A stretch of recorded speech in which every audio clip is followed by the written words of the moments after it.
Pag-doorbell ni Jana sa isang malaking bahay habang bitbit ang malaking bag na naglalaman ng kanyang mga damit.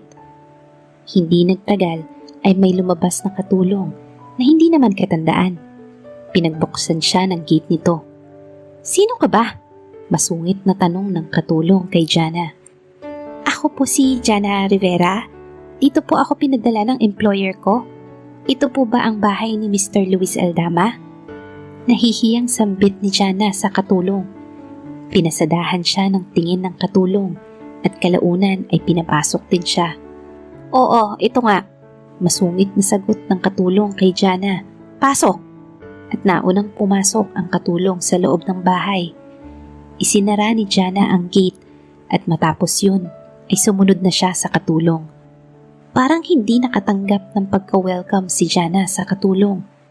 Habang papasok sila ay namangha si Jana sa loob ng bahay.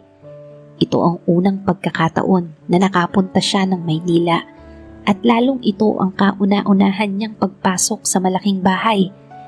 Inilibot niya ang kanyang paningin sa loob ng bahay. Mga figurine na sa tingin niya ay mamahalin. Ngunit wala siyang nakitang mga picture frame o iba pang mga dapat na ilagay sa buong bahay. Sadyang malinis ang kabuuan ng bahay. Tingin ni Jana ay nasa sala sila ngayon. Humarap sa kanya ang katulong. "Ako si Ellen." Mataray na pagpapakilala ni Ellen sa kanya. "Ito ang sala. Sa kabila naman ang kusina.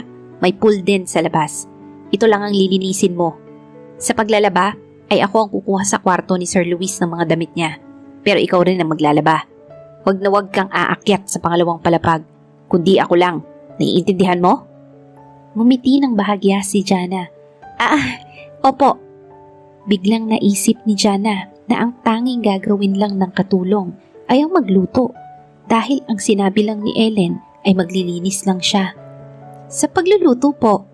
tanong ni Jana. "Ako ang magluluto." Mabilis na sagot ni Ellen. "Nandun ang kwarto mo sa katapat ng sa akin." "Sige po," sagot ni Jana at pumunta na siya sa magiging kwarto niya. Hindi naman siya nahirapan hanapin ang magiging kwarto niya dahil ang kay Ellen ay may pangalan na nakasabit sa pintuan nito. Inilagay lang ni Jana ang malaking eco bag niya sa kwarto niya at lumabas na siya ng kwarto niya upang maglinis. "Saan ang punta mo?" Mataray pa rin na tanong ni Ellen sa kanya. "Sa kusina po. Kukuha lang po ako ng walis at tambo. Maglilinis po kasi ako," sagot ni Jana. "Sige, maglinis ka na," sambit ni Ellen. Akmang pupunta na si Jana sa kusina nang maalala niya si Luis. Ate Ellen, si Sir Luis po? Mamayang gabi pa siya uuwi. Laging gabi siyang umuwi," sagot ni Ellen na nakataas pa rin ang isang kilay nito. "May itatanong ka pa ba?" Umiling si Jana. "Wala na po." Ayaw na niyang magtanong dahil natatarayan na siya kay Ellen.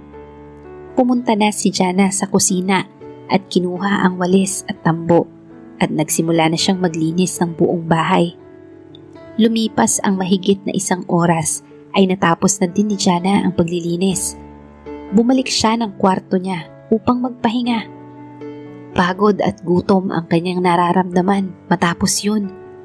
Ngunit hindi siya ang tagaluto, kaya naman ay magtitiis na lamang muna siya. Sa paghihintay ni Jana ay hindi siya makatiis at lumabas na siya ng kwarto niya. Dumiretso siya sa kusina at nakita niyang nagluluto na si Ellen. "Ate Ellen, si Sir Luis po ba ay nandito na mamaya?" Tanong na naman ni Jana tungkol kay Luis. Matalim na tingin ang ibinigay sa kanya ni Ellen. "Bakit ka ba tanong ng tanong kay Sir Luis? Hindi mo siya makikita dahil mataling araw lagi siyang umuuwi." Muli ay nagtanong si Ellen sa kanya. "Bakit? Interesado ka ba sa kanya?" May larong ngiti na nakasilay sa labi ni Ellen. Hindi po. Gusto ko lang pong makilala ang magiging amo ko." Nauutal na sagot ni Jana. "Hindi mo siya makikita. Ang tanging hihintayin mo na lang ay ang sahod mo," sarkastikong sabi ni Ellen.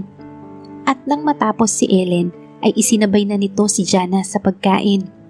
At matapos silang kumain ay naghugas pa si Jana ng pinagkainan nila. Matapos yun ay naligo na si Jana at nag-toothbrush na rin upang mamaya ay hindi na siya lalabas ng kwarto niya. Nang matapos na si Jana sa lahat at nakaligo na siya at nakapagsipilyo na rin siya, ay nagkulong na siya sa kanyang kwarto. Lungkot ang nararamdaman ni Jana ngayon dahil nawalay siya sa kanyang pamilya. Hindi man niya gustong lumuwas ng Maynila upang magtrabaho, ay napilitan siya dahil gusto niyang tumulong sa kanyang magulang na matanda na. Akala niya ay may makakausap siya sa kanyang trabaho, ngunit ang sungit ni Ellen sa kanya. Ipinikit ni Jana ang mata niya at nagsimula na siyang matulog. Lumipas ang ilang oras ay nagising si Jana. Tiningnan niya ang orasan na nakasabit sa dingding ng kwarto niya. 2:00 ng madaling araw pa lang. Marahil ay dala ng paninibago niya ay mababaw lang ang tulog niya. Nakaramdam ng pagtawag ng kalikasan si Jana.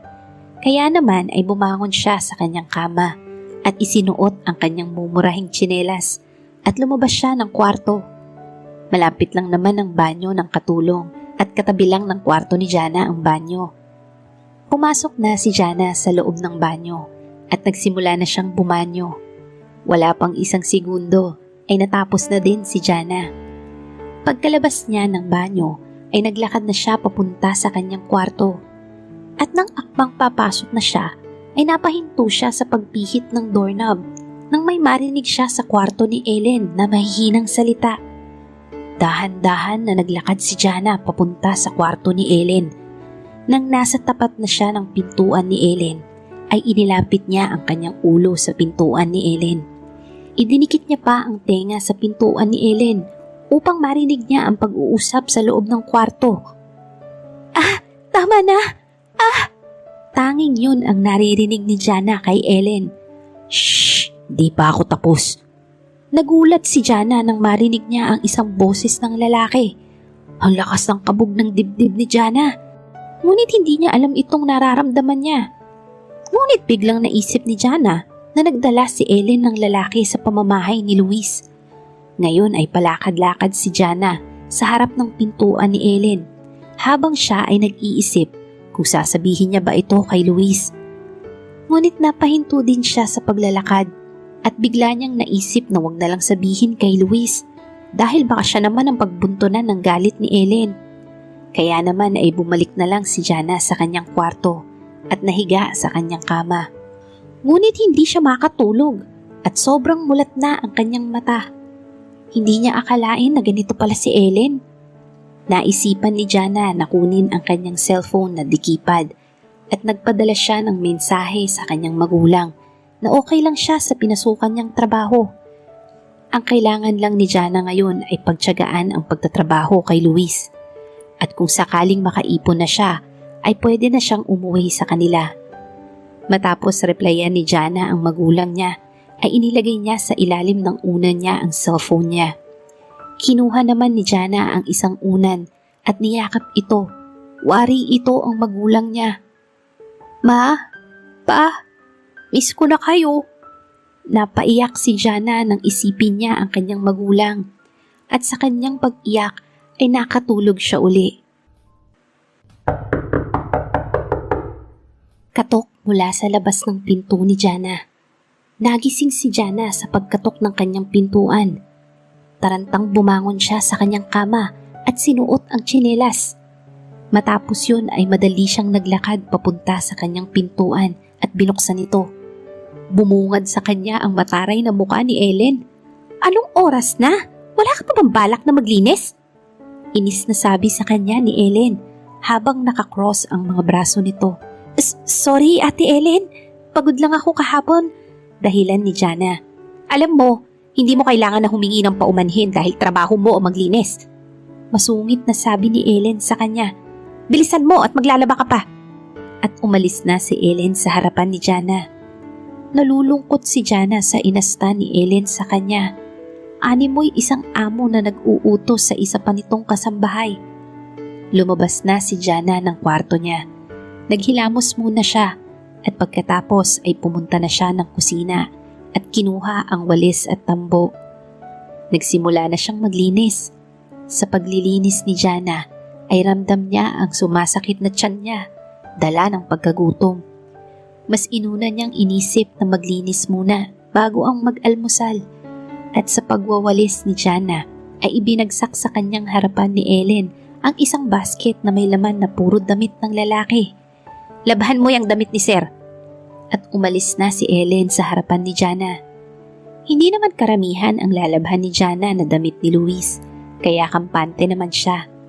Inisip niya na mamaya niya na lamang lalabhan ang damit ni Luis pag natapos na siyang mag-almusal. Matapos maglinis ni Jana at matapos din siyang mag-almusal ay nilabhan niya na ang damit ni Luis. At sa kanyang paglalaba ay may ibinagsak na isang basket na naman si Ellen.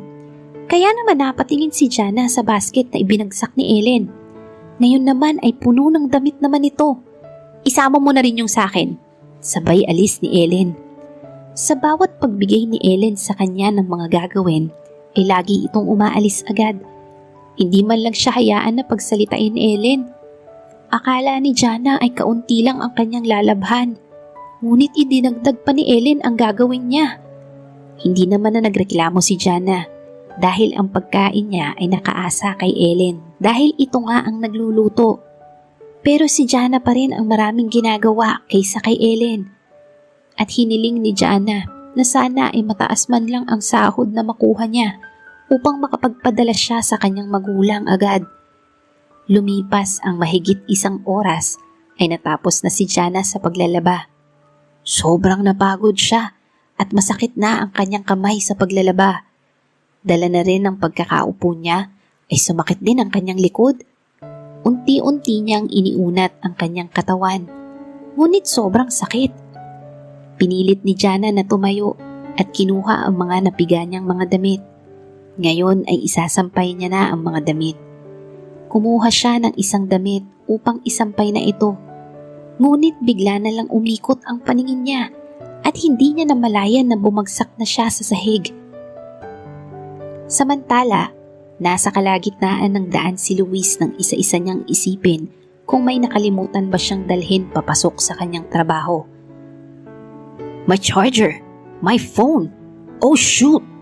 Bigla siyang nagulat nang maalala niya ang kanyang suitcase. "I forgot that one. That was really important. Damn!" Agad siyang kumaliwa upang bumalik sa kanyang bahay. Mabilis siyang nagmaneho pabalik sa bahay niya. Nang makarating si Luis, ay agad siyang lumabas ng kotse niya at pumasok sa bahay. Pagkapasok niya, ay sinalubong siya ni Ellen. "Luis!" Mahinang sambit ni Ellen sa kanya. "Why does Ellen only say Luis's name? Hindi ba dapat ay sir?" Well, ang lalaking katalik ni Ellen nang gabing makita ni Jana ito ay si Luis at mayroon na namamagitan kay Luis at Ellen. It was a boss and maid thingy. Si Luis Aldama ay isang businessman na sa tingin ng iba ay complete package na. The looks, his muscular body, and even being a gentleman with other women. Pero yun lang ang alam ng mga kakilala niya. They didn't know that Luis was having a thing with his maid, Ellen. But little didn't know with Ellen, hindi lang ito ang parausan ni Luis. Luis even have affairs with his clients. Mga babaeng client na kapag napansin niya na inaakit siya, ay aakitin niya din ito. Well, hindi na siya nagpapatumpik-tumpik pa at ito na ang kanyang pagkakataon. About Luis's libido, sobrang taas nito at sa kanyang pag-uwi ay nakakatalik niya pa si Ellen. In his 30s, dapat ay nagsettle down na siya. Ngunit hindi. Maybe there was a reason why he's not settling down. "Ang aga mo naman umuwi ngayon," saad ni Ellen habang natataranta ito. "Baka makita ka ni Jana." Tumingin ng pagtataka si Luis kay Ellen. "Why? May problema ba kung makita niya ako?" "Siyempre, baka magkagusto siya sa'yo." May tampo sa boses ni Ellen. Napangisi si Luis sa sinabi ni Ellen. Depende na lang kung magkagusto sa kanya si Jana, ay papatulan niya talaga ito. Such an idiot. I will never stick to you. Bulong nito sa sarili. Of course, sa'yo lang ako. Ikaw lang naman ang roromansahin ko. Sabay hapit niya ng katawan kay Ellen upang madikit ang katawan nito sa kanya. Alam ni Luis na lagi siyang inaakit ni Ellen. "Saan mo gusto?" tanong niya habang malalim ang kanyang paghinga. "Sa kwarto ko na lang," sagot naman ni Ellen sa kanya. Hinila niya si Ellen papunta sa kwarto nito. Pagkapasok nila ng kwarto ay agad niyang inunzip ang kanyang slacks. "You know what to do." Paubaya niya kay Ellen. "Oh," nasabi niya dahil sa ginagawa ni Ellen. Ngunit napamulat din siya ng mata niya nang mapagtanto niya na bumalik lang siya upang kunin ang suitcase niya. Tumingin pa ito sa kanya upang magtama ang kanilang mata. "Let's be quick, may pasok ako," sabi niya kay Ellen at itinayo ito. Itinulak niya si Ellen at napahiga ito sa kama nito. Luis, sige pa," ungol ni Ellen. Hindi nagsalita si Luis, bagkus mas pinag-igihan niya pa ang kanyang ginagawa. Gigil na gigil siya dito at hanggang sa malapit na siyang natapos. Sobrang pinagpawisan sina Luis sa ginawa nila. Umalis na siya sa pagkakapatong kay Ellen. "Ito muna ngayon, naubos ang energy ko," wika niya kay Ellen habang inaayos niya pa ang nagusot niyang damit. Naglakad na siya papunta sa pintuan at pipihitin niya na ang pinto nang makarinig siya ng blag. Napatingin si Luis kay Ellen. "Ano yun?" Hindi na niya hinintay pang magsalita si Ellen. Bagkus ay lumabas na siya ng kwarto nito at pumunta sa kung saan niya narinig ang isang ingay. Nakita ni Luis ang isang babae na nakahundusay sa sahig. Agad niyang pinuntahan ito at chinek ang palapulsuhan nito. Ramdam pa naman niya ang pagtibok sa pulso nito. "Anong nangyari?" Napalingon si Luis kay Ellen nang lumitaw ito. Kita niya ang takot sa mukha nito. "Help me." Pagkasabi ni Luis yun, ay binuhat niya ang babae. Biglang sumagi sa isip niya na may isa pa palang katulong. Hindi niya pa nakikita ang mukha nito dahil sa pagkakatabon ng buhok nito sa mukha nito. "This must be Jana." Mabilis na lumabas si Luis. Nabuhat-buhat si Jana, habang si Ellen naman ay nakasunod sa kanya. "Open the backseat," utos niya kay Ellen. Tumango naman si Ellen at sinunod ang sinabi niya. Binuksan nito ang backseat, samantalang siya ay inilagay niya si Jana sa backseat. Matapos yun ay mabilis siyang sumakay sa driver's seat at si Ellen naman ay sa passenger seat. Paspas na ang pagmamaneho ni Luis upang makarating kaagad sa ospital. Ilang minuto pa ang lumipas ay nakarating din sila agad. Inutusan niya si Ellen na samahan si Jana sa loob ng ospital, samantalang siya ay ipaparada muna niya ang sasakyan. Bumaba si Ellen at inassist ito at si Jana naman ay inilagay sa higaan na digulong upang ipasok sa loob ng ospital. Umalis na sa tapat ng building ng ospital si Luis upang maghanap ng pagpaparkingan. Hindi naman siya nahirapan at nakahanap din naman siya ng pagpaparadahan ng sasakyan niya. Madaling lumabas si Luis ng sasakyan at pumunta sa ospital. Nang makarating na siya sa ospital, una niyang pinuntahan ang front desk upang magtanong. "Excuse me," pag-interrupt ni Luis sa babae. "Saan ang room ni Jana?" Tanong niya agad. "Apelido ho, sir?" Tanong naman ng babae. Bigla siyang napaisip kung ano ang apelido ni Jana. "Sandali lang ha," nasabi na lang ni Luis at dumistansya sa lugar ng babae. Kinabahan si Ellen dahil kay Jana at mas lalo siyang kinabahan dahil nakita na ito ni Luis. "Miss, overfatigue lang ho itong pasyente. Kailangan niya lang magpahinga," sabi ng doktor. Ngunit hindi nakikinig si Ellen dahil malalim ang kanyang iniisip. Para siyang demonyo na nag-iisip ng masamang plano. "Miss?" Biglang nabalik sa ulirat si Ellen nang tawagin siya ng doktor. "Ha? Ano ho yun?" tanong niya. "Kailangan lang magpahinga ng pasyente." May ibinigay sa kanya ang doktor. "Ito ang gamot para sa pasyente. Pagka-uwi niya mamaya ay inumin niya ito." Kinuha naman ni Ellen ang gamot. "Sige po, Dok." "Sige, maiwan na kita," paalam ng doktor sa kanya. Pagkalabas ng doktor, ay masamang tumingin si Ellen sa natutulog na si Jana. "Puisit ka talaga, babae ka? Umpisa pa lang, iniinis mo na ako," mataray na sabi niya dito. Ayaw naman ni Ellen na bantayan si Jana. At buti na lang ay naisip niya agad si Luis. Lumabas na siya ng kwarto ni Jana upang hanapin si Luis. Naglakad lang siya hanggang sa makalayo na siya sa kwarto ni Jana. Sakto din na pagliko niya, napapalabas na siya sa entrance nang makita niya si Luis na nasa tapat ng counter at pabalik-balik na maglakad.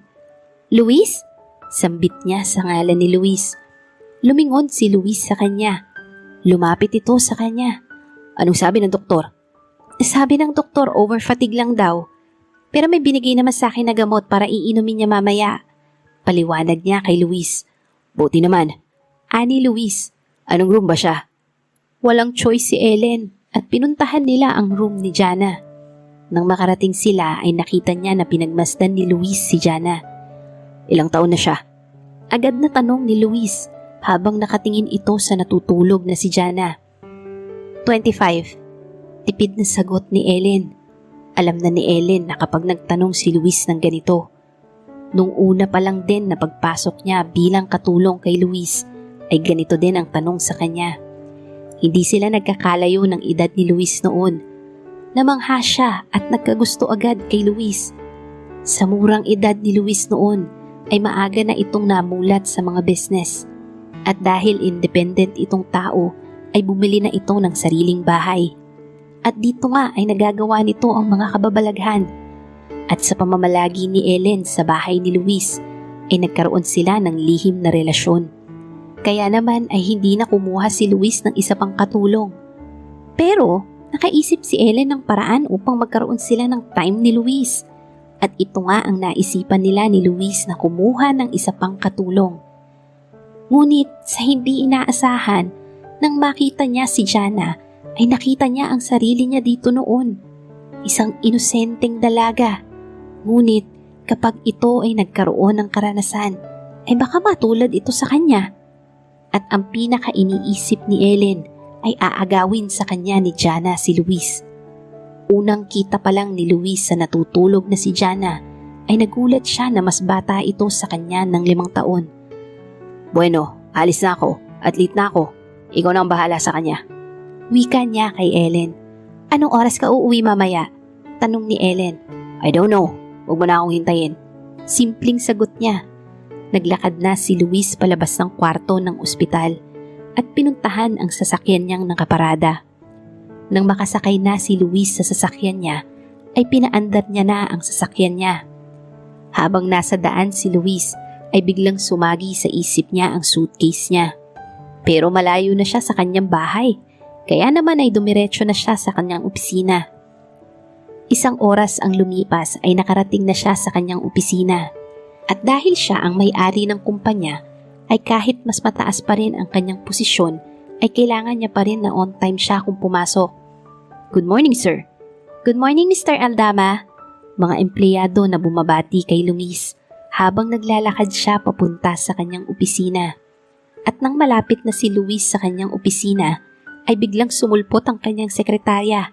At kung tatanungin kung may namamagitan ba sa kanila ng sekretarya niya, mayroon silang landian. Even though ang sekretarya niya ay tingin sa kanilang relasyon ay sila talaga. Pero para kay Luis ay isa lang din itong parausan niya. "Good morning," isang mapang-akit na bati ng sekretarya niya sa kanya. Pumasok na si Luis sa opisina niya. Kasunod ang sekretarya niya. Naupo siya sa kanyang swivel chair. "Any updates?" Kaswal na tanong ni Luis dito. "May meeting ka po tomorrow with Mr. Bancamino." Sagot naman nito. Okay. Anything else?" Sunod pang tanong ni Luis. "Wala na ho, sir." Anito. Ipinagpatuloy lang ni Luis tingnan ang mga papeles sa kanyang lamesa. Nang magulat siya na malapit na sa kanya ang sekretarya niya. "Sir, wala ka bang nakakalimutan?" Mapang-akit na tanong nito. Walang emosyong tumingin si Luis sa sekretarya niya. "Ano bang nakakalimutan ko?" Natanong niya na lang. Pero alam niya kung ano ang gustong ipahiwatig ng sekretarya niya sa kanya. Pinagmasdan ni Luis na lumapit sa kanya ang sekretarya niya. Nang nasa tapat na niya ito, ay lumuhod ito at natapat ito sa kanyang slacks. "So big!" Abot ng ngiti sa magkabilang tenga na sabi ng sekretarya niya. Hinayaan lang ni Luis ito na buksan ang slacks. "Hello, little buddy." Akmang may gagawin, ngunit pinigilan niya ito. "Don't." Pagpigil niya dito. Kita ni Luis ang pagtataka sa mukha ng sekretarya niya. "Ayaw mo na?" Mataray na sabi nito. "Later, in your apartment." Dahilan niya dito. Pinigilan ni Luis ito dahil naalala niya na hindi siya naligo matapos silang magtalik ni Ellen. "Pero paano to?" Turo ng sekretarya sa baba ni Luis. "Don't mind it. Huwag ka na lang mang-akit at baka matuloy dito ang gagawin ko sa'yo." Babala niya dito. "Yun nga ang gusto ko." Maarting sabi nito. "We will do it later. Kailangan nating gawin ngayon ay magtrabaho." Dahilan niya pa. Pansin ni Luis sa babae na na-disappoint ito sa kanyang sinabi. Para sa kanya ay hindi lang sa mga babae umiikot ang mundo niya, kundi na rin sa trabaho niya. Kung hindi siya magtatrabaho, ang kumpanyang pinaghirapan ng magulang niya ay babagsak lang sa kanya at madidisappoint niya ang mga ito. Ang tagal na panahon nang nakatayo ang kanilang kumpanya at kung siya lang ang makakapagpapagsak sa kumpanya nila, ay wala na siyang maihaharap na muka sa kanyang magulang. At dahil si Luis ang boss, ay hindi dapat siya magsunod-sunuran sa kanyang sekretarya. Iniisip niya na rin na huling pagtatalik na lang nila ng sekretarya niya mamaya. It was like, nagsasawa na siya dito dahil sa tuwing papasok siya ay hindi sila nagtatrabaho. At dumami pa ang tambak ng mga papeles sa lamesa niya. "Okay," may pagtatampong sabi ng sekretarya. At lumabas na ng kanyang opisina. Napasandal si Luis sa sandalan ng swivel chair niya. Buti na lang at nawala ang sensasyon ng pagtaas ng libido sa kanyang katawan. Kung iisipin, ay kung addict ba siya sa sex? Well, maybe yes, maybe not. Mayroon sa isip niya na kailangan niyang pigilan ito. Ngunit, hindi niya magawa. Nag-umpisa si Luis na maging ganito nang makatikim siya noong 18 taong gulang pa lang siya. Isang babae na may karanasan na at noong kaarawan ni Luis ay ipinaranas nito ang makamundong hindi pa dapat niya ginagawa. Kaya naman ay magmula noong araw na yon ay hinahanap-hanap niya na ang katawan ng babae. Pero natigil din ito dahil naisipan ni Luis na lumayo at magkaroon ng sariling bahay. Pero hindi pa rin siya nakatakas sa nakaraan niya. At magmula nang mag-hire siya ng katulong, ito nga ay si Ellen, ay nakita niya na ang pagkagusto dito sa kanya. Hindi niya aakalain na ganun si Ellen. Pero dahil nagagawa niya naman ito kay Ellen, ay maaari rin niyang magawa ito sa iba pang babae. Hindi naman siya nahihirapan dahil sa gwapo at tikas ng kanyang pangangatawan. Kahit sa mga kliyente niya na babae na single o may asawa na, ay nagagawa niya. Kahit sa isip niya ay ayaw niya na talaga. Biglang sumagi sa isip ni Luis si Jana. Nang makita niya si Jana na mahimbing na natutulog kanina, ay wala naman siyang naramdaman na pagtaas ng kanyang libido. In fact, nangibabaw ang pag-aalala niya sa dalaga. Yun ang unang beses niya palang nakita ang dalaga. Pero kailangan niya munang kausapin si Ellen kung ano na ang tinatrabaho ni Jana magmula kahapon. Napatingin si Luis sa pinto nang marinig niya ang katok. "Come in," wika niya. Nagbukas ang pinto at bumungad dito ang sekretarya niya. "Sir, Miss Villaruel is here." "Let her in," utos niya dito. Nakita ni Luis na tinawag ng sekretarya niya si Miss Villaruel. Pinapasok ng sekretarya niya si Miss Villaruel. Si Miss Villaruel ay matanda ng 2 taon kay Luis. Wala pa itong asawa. At kung iisipin na mayroon din silang espesyal na relasyon, ay mayroon nga. "I'm here for some business." Mapang-akit na sabi nito sa kanya. At alam niya kung anong business ang tinutukoy ni Miss Villaruel. Dahan-dahan na iminulat ni Jana ang kanyang mata. Una niyang nasilayan ang puting kisame. Sunod ay nilibot niya ang kanyang paningin. Nakita niya si Ellen na nakaupo at nakatingin sa cellphone nito. "Ate Ellen?" Tawag niya dito. Lumingon si Ellen sa kanya. Okay ka na? Para sabihin ko kay Sir Luis at nang makauwi na tayo. Masungit na tanong nito. Kahit hindi pa mabuti ang kalagayan ni Jana, isinagot niya na lang ito ng okay na siya. Okay. May ibinigay sa kanya si Ellen na isang paper bag. Ito, pagkain. Salamat ate. Sabay bukas ni Jana ng paper bag at inilabas niya ang isang box na naglalaman ng pagkain. Nag-umpisa na siyang kumain. Hindi rin nagtagal at natapos ng kumain si Jana ay umalis na sila ng ospital. Nang makauwi sila sa bahay ay ibinigay sa kanya ni Ellen ang gamot. Ito daw, inumin mo, sabi ng doktor. Maya-maya mo na inumin. Mataray na sambit ni Ellen sa kanya. Kinuha naman ni Jana ang gamot. Sige ate. At pumasok na siya sa kanyang kwarto. Inilapag ni Jana ang gamot sa kanyang side table at nahiga siya sa kanyang kama. Inisip niya kung sino ang nagdala sa kanya sa ospital. Gusto man lang niyang magpasalamat. Bumangon si Jana sa kama at lumabas ng kwarto. Hinanap niya si Ellen at nakita niya ito sa kusina na naghahanda ng kanilang hapunan. Ate, tawag niya dito habang papalapit siya. Lumingon naman sa kanya si Ellen. Ano na naman kailangan mo? Pagtataray na naman nito. Sino pala yung nagdala sa akin sa ospital? Gusto ko lang magpasalamat. Naiilang na tanong niya kay Ellen. Huminto si Ellen sa ginagawa nito at tumingin sa kanya. Si Sir Luis, tipid na sagot nito at ibinalik ulit ang ginagawa. Si Sir Luis?